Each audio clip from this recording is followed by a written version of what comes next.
Hello দর্শক, আসসালামু আলাইকুম। আমি খবর পড়ছি মোহাম্মদ ইমদাদুল হক রানু, রাফা টিভি। এখন শুনবেন শিরোনাম। নূর হোসেন দিবসে উত্তেজনা, মাঠে নেমেছে 151 প্লাটুন বিজিবি। নূর হোসেন চত্বর ঘিরে ছাত্র জনতার অবস্থান, পুলিশের সতর্কতা। গাজীপুরে শ্রমিকদের টানা অবরোধে মহাসড়ক 20 কিলোমিটার যানজট। এখন শুনবেন বিস্তারিত। নূর হোসেন দিবসে আওয়ামী লীগের কর্মসূচি প্রতিহত করতে বৈষম্যবিরোধী ছাত্র আন্দোলনকারীরা মাঠে নামার পর উত্তেজনার মধ্যে ঢাকাসহ সারা দেশে 191 প্লাটুন বিজিবি মোতায়েন করা হয়েছে। রোববার সকালে বিজিবির সদর দপ্তর থেকে পাঠানো এক বার্তায় এ তথ্য জানানো হয়। সাধারণত প্রতি প্লাটুনে 30 জন বিজিবির সদস্য থাকেন।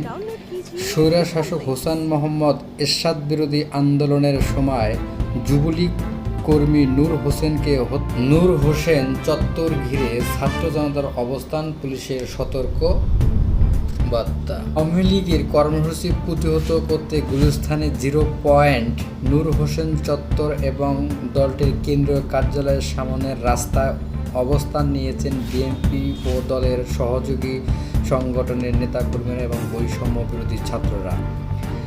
অন্যদিকে অনুমতি ছাড়া জামায়াতের ডাক দেওয়া আওয়ামী লীগ কর্মসূচি ঘিরে বিশৃঙ্খলা এড়াতে ব্যাপক প্রস্তুতি নেওয়ার কথা জানিয়েছেন ঢাকা মহানগর পুলিশের ডিএমপি গণমাধ্যম ও জনসংযোগ বিভাগের উপকমিশনার মোহাম্মদ তালেবুর রহমান।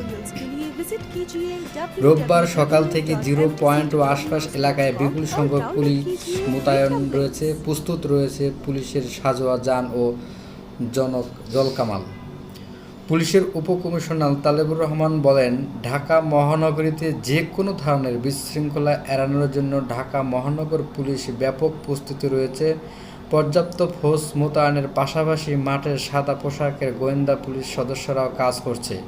কর্মসূচির নামে কাউকে কোনো ধরনের বিশৃঙ্খলা করতে দেওয়া হবে না, সেই পরিকল্পনা অনুযায়ী ঢাকার নিরাপত্তা ব্যবস্থা সাজানো হয়েছে।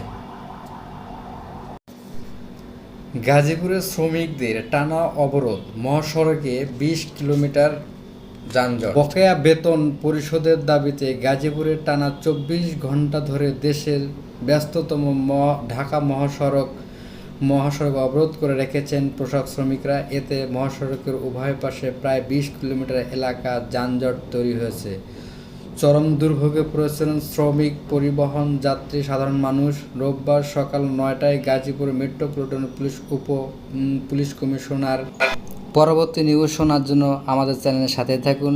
যারা সাবস্ক্রাইব করেন নাই তারা আমাদের চ্যানেলটাকে সাবস্ক্রাইব করুন।